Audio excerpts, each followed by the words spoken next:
Hey guys, welcome back to the channel. Now, I thought I was going to be doing very different videos today because I thought Kaguya-sama and Spy X Family were coming out today, so I was fully expecting to have to grind my ass off to get both of those out for you guys. But thankfully, they are during the next 2 days and not on the same day, so whew, just a sigh of relief for me, honestly, because that would have been a lot of work. But today, I'm going to bring you episode 15 of Ranking of Kings.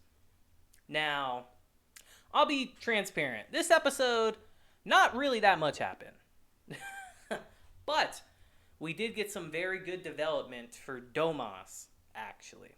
So I guess some stuff did happen, you know? So let's kind of just get into that and discuss that, because for his character, I think today was a very important episode. So let's get into it. Now, our episode starts with Bojji and the Queen discussing what their next plans are going to be, you know, what their next move is. And they decide that they should probably take these beasts back to the underworld, which makes sense, you know.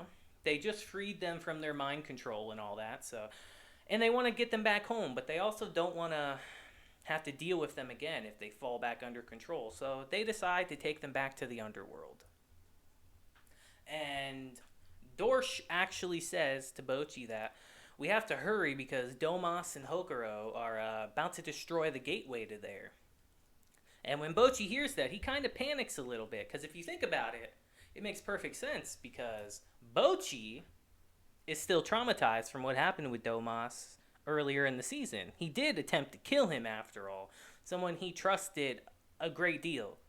So it's a very tough situation for him. Kage reassures him that he will be there with him, and with that little bit of confidence he's gained, they decide to take them back to the underworld. So now we actually transition to Domas and Hokuro down there.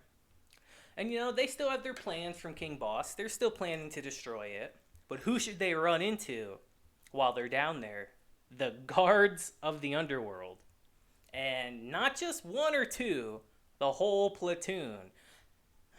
Because if we remember, this is a part of King Desha's plan from a previous episode. So they've finally gotten into the kingdom, and they're there to enact their plan.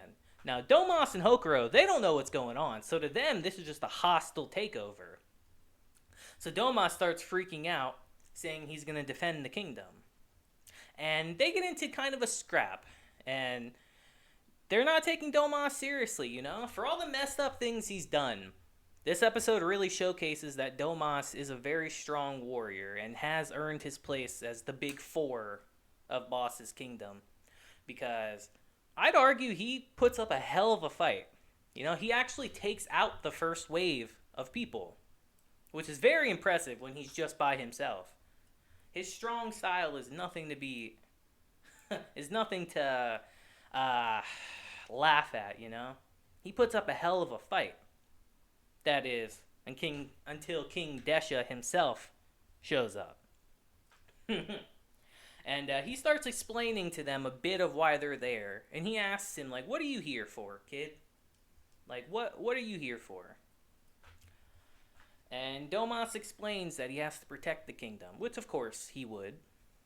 And King Desha just laughs at that. And he tells him his plan to take over the kingdom, that when he thought it was weak and defenseless and no one was there, he didn't even expect to fight besides Boss. And Domas starts freaking out, like, holy crap, this guy's a match for Boss of all people?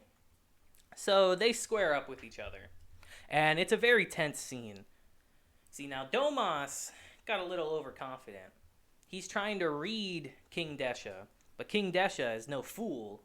He has years of experience in fighting. And let's just say he kind of makes a fool of Domas, you know? They're squaring up.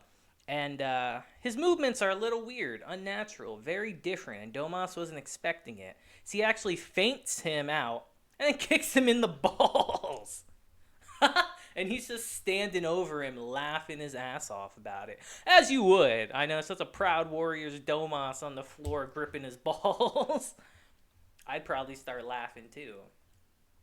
But Domas actually does end up getting back up, and he gets his resolve, you know? And he's telling Hokuro not to interfere because he wants to save him as like a trump card. They don't know about him yet, so they want to be able to save him in case of an emergency. That is, until they discover he's there. And an assassin actually gets up behind him with a knife.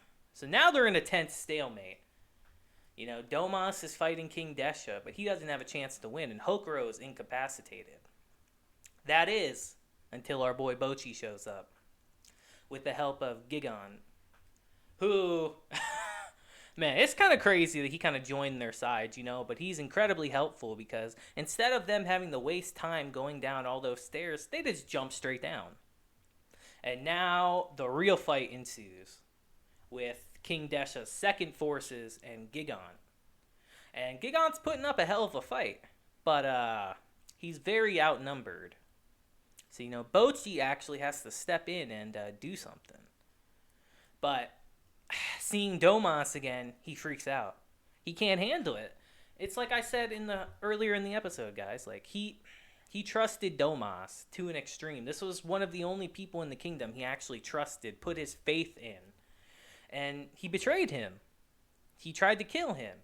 So Bojji's feeling emotions he's never felt before. Hatred, resentment, anger. And Kage sees that, and he can't let Bojji do that. Because you see, Kage, of all people there, out of everyone there, Kage knows those feelings very well. Because he remembers his mother and the pain and hatred that he felt in those scenes. And he can't let Bojji do that. Bojji is the shining light of the kingdom. He can't let him go down the same path as him. If Bojji is the light of the kingdom, Kage is quite literally his shadow, his inner darkness personified. So he can't let Bojji go down the same path as him. And he tells Bojji that. He's like, Bojji, you got to get a hold of yourself. Now's not the time for this. You have to help these people no matter what. We don't have the time for your feelings to get in the way. And Bojji steels himself a bit for the coming fight. And before that happens, actually, King Desha, he just starts laughing. Because, he previously made fun of Bojji. He didn't have faith in him. He actually threw him out of the kingdom because he did not have faith in him. And he's just laughing at him, making fun of him. And Bojji and him are about to fight until Domas steps in. And he asks King Desha, like, what is your real purpose for being here? What is your goal? Because Desha reveals that he doesn't want to kill anyone except for one person there. And he reveals that his real goal for being there, his real target, is Miranda, who is behind everything. She's behind Apis' betrayal. She's behind the assassination attempt of Queen Hilling. She's behind Boss's body transfer. She's behind everything. She's the mastermind of it all. And he reveals that his goal is to kill her no matter what. And Domas and the gang, they don't even know who she is. And King Desha just says, count your lucky stars. You don't. And our episode kind of ends with him swearing that he will kill her no matter what. And this is kind of interesting, honestly. Yes, she's evil, but we saw in her past that she became evil because of how she was treated. And I know that's no excuse for the things she's done, but it kind of does make me feel for her in a way, though. Like, how would she have turned out if she wasn't betrayed so many times in her past? Like, how would she be? Would she be a different person? Would all this stuff have not happened? It just really goes to show you that the cruelty of other people can really warp the perspective of even the nicest people. Because we saw in this episode that Bojji, of all people, was feeling that way. The light of the fucking kingdom was feeling hatred and resentment for the first time in his life. And how cruelty of people can really warp someone's perspective no matter how good they are. And this episode, I said in the beginning that this episode wasn't that important, but now that I'm thinking about it and discussing it with you guys, maybe it was more important. I'd argue this was like a Domas-centered episode, but I feel like that's a good thing, because he finally came to terms with what he did to Bojji, and he'll have to live up for that, but he finally accepted it and can somewhat move on. So for his character, I think this was a very good episode, honestly. And yeah, guys, I'm really curious. I say this every episode, but I'm very curious to know where we go from here. Is King Desha gonna side with Bojji and all them, and they're gonna go after Moranjo? Like, we still have a decent amount of episodes left, so I'm curious. And like, what's gonna happen with Oaken? You know, we saw Despa and the Underworld Captain subdue him, but I find it hard to believe that that's the last we'll see of Oaken. Especially in the last episode, we learned that he's immortal. So I'm very curious to know what happens from here. And Boss still hasn't acted. We don't know what's up with him yet. He was going to, but then he had that flashback of Moranjo, and he stopped himself. So, as I've said previously, all the events that are happening right now revolve around her. She is the key factor into everything that's happening. So, I'm very curious to know where we go from here. You guys let me know what you thought about this episode. It was a slower episode, but I feel like it was a good one for our characters. I don't think the main character needs to be the center of every episode of a show. I feel like a show goes from being good to being great when even the side characters get flushed out even more. And I thought this episode did a pretty decent job doing that with Domas. Even Hokuro, to an extent, kind of found a little bit of his resolve in this episode. So, I'm very curious. You guys let me know what you thought about it in the comments. And, yeah, man. I think that'll be it for today's episode. I'm very excited to give you guys Kaguya tomorrow and then Spy X Family on Saturday. So look forward to those. And yes, we will continue Ranking of Kings probably on Sunday at the pace we're going. But like I said, let me know what you guys thought of this episode down below. And yeah, that'll be it for today. I hope you guys will have a great day, week, month, and year. And until next time, deuces and have a blessed day.